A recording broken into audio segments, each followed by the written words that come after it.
ഇടത് വലതു മുന്നണികളിലെ സീറ്റ് ചർച്ചകൾ പൂർത്തിയായെങ്കിലും ഘടകകക്ഷികൾക്കുള്ളിലെ തർക്കങ്ങൾ തീരുന്നില്ല എന്നുള്ളതാണ് എല്ലാ മുന്നണികൾക്കും തലവേദനയായി മാറുന്നത്. LDFിലും UDFിലും ഇത്തരത്തിൽ തലവേദനകളുണ്ട് എന്ന് തന്നെ പറയേണ്ടി വരും. പ്രത്യേകിച്ചും LDFിലാകട്ടെ RJDയിലും ഒപ്പം NCPയിലുമാണ് കലഹമെങ്കിൽ UDFിലെ കലഹം RSPക്കുള്ളിലാണ്. RSPയുടെ കലഹം ചെറുതല്ല.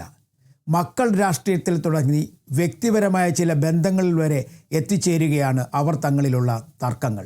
പ്രത്യേകിച്ചും ഒരു പ്രധാനപ്പെട്ട കാര്യം എടുത്തു പറയാനുള്ളത്, RSPയുടെ പ്രധാനപ്പെട്ട സ്ഥാനാർത്ഥികളെല്ലാം മത്സരിക്കുന്നത് കൊല്ലത്താണ്, അതായത് കൊല്ലം ജില്ലയിൽ. കൊല്ലം ജില്ലയിലെ ഇരുവിപുരത്തും ചവറയിലും കുന്നത്തൂരിലുമാണ് അവരുടെ പ്രധാന മത്സരങ്ങൾ നടക്കുന്നത്. കുന്നത്തൂരിലെയും ചവറയിലെയും സ്ഥാനാർത്ഥികളെ പ്രഖ്യാപിച്ചു കഴിഞ്ഞു. RSPയുടെ സംസ്ഥാന സെക്രട്ടറി ഷിബു ബേബി ജോൺ ചവറയിൽ മത്സരിക്കുമ്പോൾ കുന്നത്തൂരിൽ ഉല്ലാസ് കോവൂരാണ് മത്സരിക്കുന്നത്. ഇതിനിടയിലാണ് ഇരുവിപുരത്തെ ചൊല്ലി പാർട്ടിക്കകത്ത് തന്നെ അങ്ങോട്ടും ഇങ്ങോട്ടുമുള്ള തർക്കങ്ങളും പടലപ്പണക്കങ്ങളും എല്ലാം. NK പ്രേമേന്ദ്രൻ MPയുടെ മകൻ കാർത്തിക് പ്രേമേന്ദ്രനെ സ്ഥാനാർത്ഥിയാക്കണമെന്നാണ് ഒരു വിഭാഗം നേതാക്കളുടെ ആവശ്യം. ഇത് അംഗീകരിക്കുവാൻ ഷിബു ബേബി ജോൺ പക്ഷം തയ്യാറാകുന്നില്ല. ഇതാണ് കലഹത്തിന് തുടക്കം.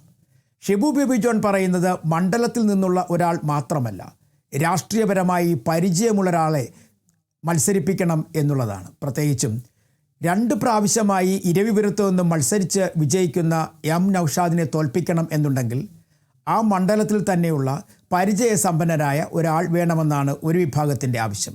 എന്നാൽ തൻ്റെ വ്യക്തിപ്രഭാവം കൊണ്ടും കൊല്ലം പാർലമെൻറ്റ് മണ്ഡലത്തിൽ നടത്തിയിട്ടുള്ള വികസന പ്രവർത്തനങ്ങൾ കൊണ്ടും തൻ്റെ മകന് RSPയുടെ നേതാവെന്ന നിലയ്ക്ക് താൻ സഹായിച്ചു കഴിഞ്ഞാൽ ഇരവിപുരത്ത് വിജയിക്കാൻ കഴിയുമെന്നുള്ള പ്രതീക്ഷയാണ് NK പ്രേമേന്ദ്രനും കൂട്ടർക്കും ഉള്ളത്. എന്തായാലും കലഹം അതിൻ്റെ അങ്ങേയറ്റം എത്തിച്ചേർന്നിരിക്കുന്നു എന്ന് തന്നെ പറയേണ്ടി വരും. വ്യക്തിപരമായ പ്രശ്നങ്ങളിൽ ചൊല്ലി തുടങ്ങിയതാണ് ഇപ്പോൾ പാർട്ടിക്കകത്ത് തന്നെ അങ്ങോട്ടും ഇങ്ങോട്ടും 1-2 പറച്ചിൽ എത്തി നിൽക്കുന്നു. അതായത് കാർത്തിക് പ്രേമേന്ദ്രൻ എന്ന് പറയുന്ന സ്ഥാനാർത്ഥിയെ വേണമെന്ന് ഒരു വിഭാഗം വലിയ തരത്തിൽ ആവശ്യം ഉന്നയിക്കുമ്പോൾ അത് അംഗീകരിക്കാൻ കഴിയില്ല എന്ന നിലപാടാണ് പാർട്ടി സംസ്ഥാന സെക്രട്ടറി ഷിബു ബേബി ജോണും സംഘവും സ്വീകരിച്ചിരിക്കുന്നത്. ഇതിൽ ഇടപെടേണ്ട ആവശ്യമുണ്ട് എന്ന് തന്നെയാണ് കോൺഗ്രസ് പറയുന്നതും. കാരണം UDF ഒരു തീരുമാനം ഒറ്റക്കെട്ടായി എടുത്തിരുന്നു. സീറ്റ് ചർച്ചയുടെ കാര്യത്തിൽ UDFിനകത്ത് ഘടകകക്ഷികൾക്ക് ഏതൊക്കെ സീറ്റ് നൽകുമോ ആ സീറ്റുകളിലൊക്കെ അവരവർ തന്നെ മത്സരിക്കട്ടെ എന്നും സീറ്റുകളുടെ എണ്ണത്തിൽ കുറവ് വരുത്തില്ല എന്നുമൊക്കെ അന്ന് ചർച്ചയിൽ പറഞ്ഞിരുന്നെങ്കിൽ തന്നെയും പക്ഷേ ഉൾപാർട്ടിയിൽ ഒരു തരത്തിലുള്ള പ്രശ്നങ്ങളും ഉണ്ടാകരുത് എന്നൊരു നിർദ്ദേശം പ്രതിപക്ഷ നേതാവും കോൺഗ്രസ് നേതാക്കന്മാരുമെല്ലാം മുന്നോട്ട് വച്ചിരുന്നു. പക്ഷേ അതിന് വിരുദ്ധമായുള്ള ചില നീക്കങ്ങളാണ് RSPക്കകത്ത് നടക്കുന്നതെന്ന് പറയേണ്ടി വരും.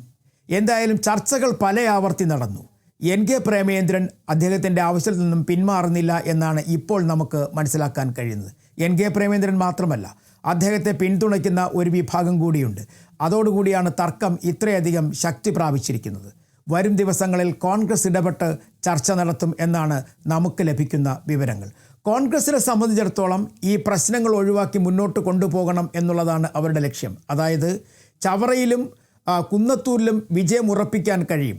ഇരുവിപുരത്ത് ഒരു നല്ല മത്സരം കാഴ്ചവെക്കാൻ RSPക്ക് കഴിയുമെന്നുള്ള പ്രതീക്ഷ കോൺഗ്രസിനുണ്ട്. പക്ഷേ ആ പ്രതീക്ഷ തെറ്റിക്കുന്ന തരത്തിലാണ് ഇപ്പോഴത്തെ നീക്കങ്ങൾ. അതുകൊണ്ട് തന്നെ അടുത്ത 2 ദിവസത്തിനുള്ളിൽ തന്നെയുള്ള UDF അകത്തുള്ള ചർച്ചകൾ പൂർത്തിയായതിനു ശേഷം RSPയുടെ വിഷയത്തിൽ ഏർപ്പെടുന്നതിനെ അല്ലെങ്കിൽ ചർച്ച ചെയ്യുന്നതിനെ കുറിച്ചാണ് ഇപ്പോൾ കോൺഗ്രസ് നേതാക്കന്മാർ ആലോചിക്കുന്നത്. ഒരു പക്ഷേ പ്രതിപക്ഷ നേതാവ് തന്നെ ഇതിൽ ഇടപെട്ടാലും വലിയ തരത്തിൽ ഈ പ്രശ്നം പരിഹരിക്കാൻ കഴിയുമെന്നുള്ള പ്രതീക്ഷ കോൺഗ്രസ് നേതാക്കന്മാർക്കുണ്ട്. കാരണം കാർത്തിക് പ്രേമേന്ദ്രൻ ഇതുവരെയായും ഒരു രാഷ്ട്രീയ പ്രവർത്തനത്തിലും അല്ലെങ്കിൽ RSPയുമായി ബന്ധപ്പെട്ട ഒരു പ്രവർത്തനങ്ങളിലും പങ്കെടുത്തതായി കണ്ടിട്ടില്ല എന്നാണ് നേതാക്കന്മാർ പറയുന്നത്. അച്ഛൻ്റെ പാരമ്പര്യത്തിൻ്റെ പേരിൽ വോട്ട് കിട്ടണം എന്നുള്ള പ്രതീക്ഷ വേണ്ട എന്നും അവർ വാദിക്കുന്നു. അങ്ങനെയാണെന്നുണ്ടെങ്കിൽ ഇത് ഒരു വലിയ പിളർപ്പിലേക്ക് പോകുമോ എന്നൊരു സംശയം തന്നെ കോൺഗ്രസിൻ്റെ മുന്നിലുണ്ട്. അതുകൊണ്ടാണ് കോൺഗ്രസ് തന്നെ നേരിട്ട് ഇടപെടാൻ തീരുമാനിച്ചിരിക്കുന്നത്. നേരത്തെ വിഷ്ണു മോഹൻ എന്ന് പറയുന്ന RYF നേതാവിൻ്റെ പേരാണ് ഇരുവിപുരത്ത് നിന്നും പ്രഖ്യാപിച്ചിരിക്കുന്നത്. പക്ഷേ ആ പേര് ഒരു വിഭാഗം അംഗീകരിക്കുന്നില്ല. ഇതിൻ്റെ ഭാഗമായും ഇരുവിപുരം മണ്ഡലം സെക്രട്ടറി ഉൾപ്പെടെയുള്ളവർ വലിയ തരത്തിലെ വിയോജിപ്പ് അറിയിക്കുകയും ചില നേതാക്കന്മാർ രാജിക്കത്ത് വരെ നൽകുകയും ചെയ്തിട്ടുണ്ട്. ഇത്തരം കലഹങ്ങൾ UDFിനുണ്ടായാൽ അത് വലിയ തരത്തിൽ കൊല്ലം ജില്ലയിൽ തന്നെ വിജയത്തെ ബാധിക്കും എന്ന് കോൺഗ്രസ് നേതാക്കന്മാർ അറിയിച്ചിട്ടുണ്ട് AICCയും ഹൈക്കമാൻഡിനെയുമൊക്കെ.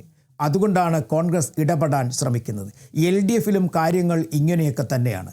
RJDയുടെ കാര്യത്തിലായാലും ഒപ്പം NCPയുടെ കാര്യത്തിലായാലും. RJDയെ സംബന്ധിച്ചിടത്തോളം അവർക്ക് കിട്ടിയ സീറ്റുകളുടെ എണ്ണം കുറവ് മാത്രവുമല്ല, കഴിഞ്ഞ പ്രാവശ്യം മന്ത്രിസ്ഥാനം പോലും നൽകാതെ അപമാനിച്ചു എന്നുള്ളതാണ് RJDയിലെ ഒരു വിഭാഗം നേതാക്കൾ പറയുന്നത്. ഒപ്പം ഇനി ഇപ്രാവശ്യമെങ്കിലും ഏതെങ്കിലും തരത്തിലുള്ള ഒരു അവസരം UDFന് ഭരിക്കുവാൻ കിട്ടുകയാണെന്നുണ്ടെങ്കിൽ RJD അവിടെ എത്തുകയാണെങ്കിൽ പരിഗണന ലഭിക്കുമെന്നൊരു പ്രതീക്ഷയും RJDക്കുണ്ട്. എന്തായാലും RJDയിൽ ഈ കലഹം ഇങ്ങനെ മൂത്തുപോകുന്നത് പിളർപ്പിലേക്ക് പോകാനുള്ള സാധ്യതയും തള്ളിക്കളയാനാകില്ല. NCPയിലാണെങ്കിൽ പോരാട്ടം അതല്ല. NCPയിലെ പോരാട്ടം തീർച്ചയായും AK ശശീന്ദ്രൻ അദ്ദേഹം മന്ത്രിയാണ്. അദ്ദേഹത്തെ ചൊല്ലിയുള്ള അദ്ദേഹം വീണ്ടും മത്സരിക്കാൻ ഒരുങ്ങുന്നതിനെതിരെയാണ് NCPയിൽ ഒരു വിഭാഗം വാളെടുത്തിരിക്കുന്നത്. എന്തായാലും ഘടകകക്ഷികൾക്കുള്ളിലുള്ള പ്രശ്നങ്ങൾ പരിഹരിക്കുന്നത് തന്നെ ഒരു വലിയ തലവേദനയായി മാറിയിരിക്കുകയാണ് മുന്നണിയിലെ നേതാക്കന്മാരായ CPMനും കോൺഗ്രസിനും.